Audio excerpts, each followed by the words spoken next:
they exude from their mouths. It sticks their nest together. Yeah. So when you crunch that up and roll it out, it goes into a fairly... It's like road base or yeah, something, yeah, isn't it? yeah. And I remembered those names into the Gaydens. The Gayden brothers, yeah, well they were hard to beat. Did you ever run into playing? Yeah, I played Merv, I think, and Perce Gayden. Yeah. And yeah, they were all hard to beat. Yeah, they used to say you had to be a Laver or a Fletcher or a Cooper or someone to beat them. Yeah, they were tough. And that's what made Australia a great, people don't realise, but what made it a great tennis nation was there were tennis courts everywhere. So, tennis courts everywhere. You know, Mel Anderson was on, and Emerson, they were on properties with the tennis court. Kenny Fletcher's parents rented a house for the tennis court out the back and Ant Court.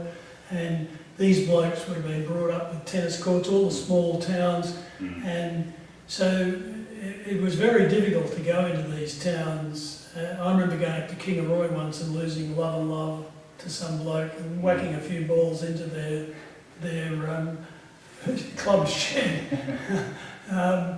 You know, they were so good. Yeah. It was surprising.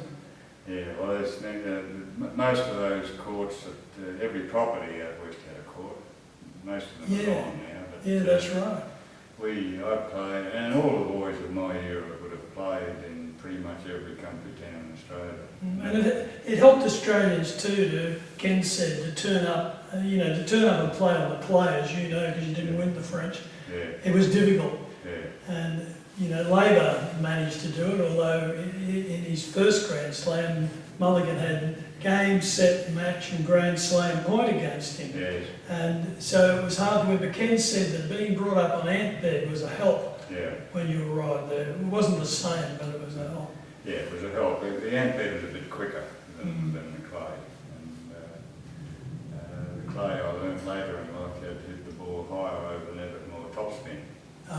That's an art that Nadal is. Yeah, well, you weren't really a topspin forehand hitter. No. Like Kenny Fletcher sort of, he was one of the first to really hit with a lot of top. Yeah. So there's more margin for error.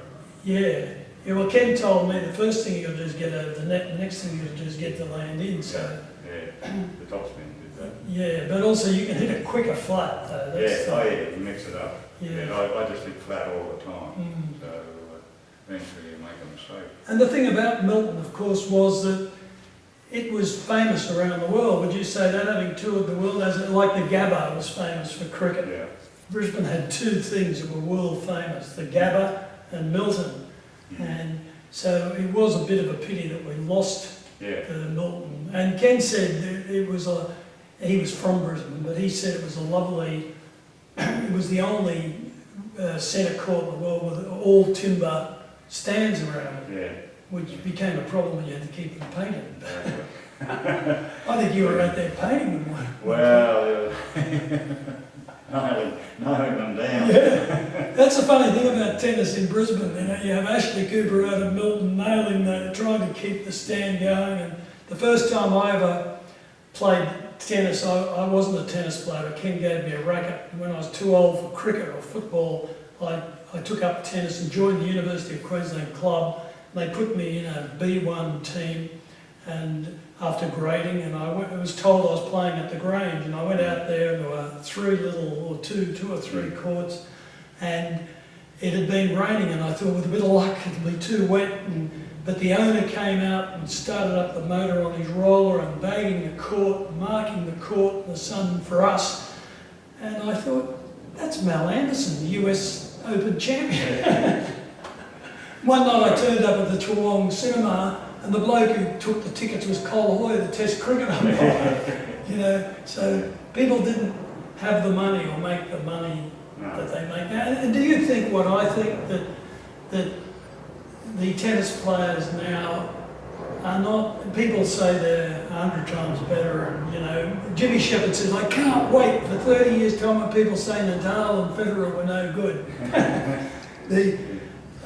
You know, I don't think they're as hard or as fit as they were. I mean, if I look at Rod Laver or a picture of Laver, he looks like barbed wire or rope or something, and I look at Federer and he looks like plain wire, or, you know, because they won't play within 48 hours.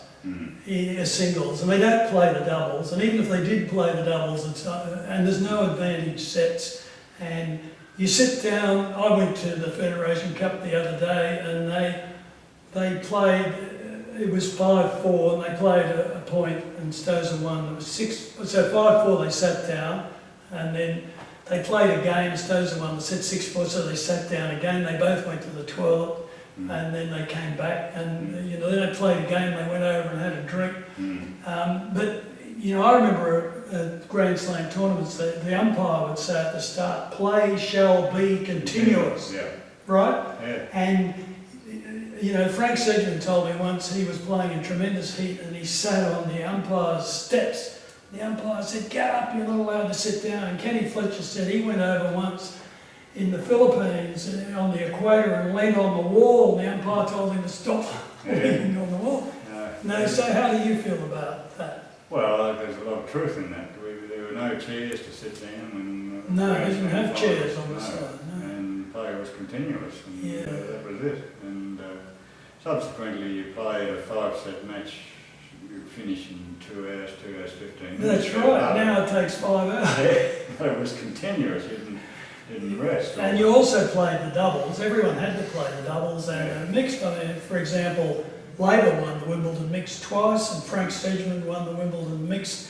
And it was important for the tournaments because one of the things that magazines know, and Rupert Murdoch knows, and Packer, is that a picture of one celebrity is good, but it's much better to have a picture of 2 celebrities, and it's even better to have 4. So what happened? The crowd used to get really excited at Wimbledon when you had 4 champions.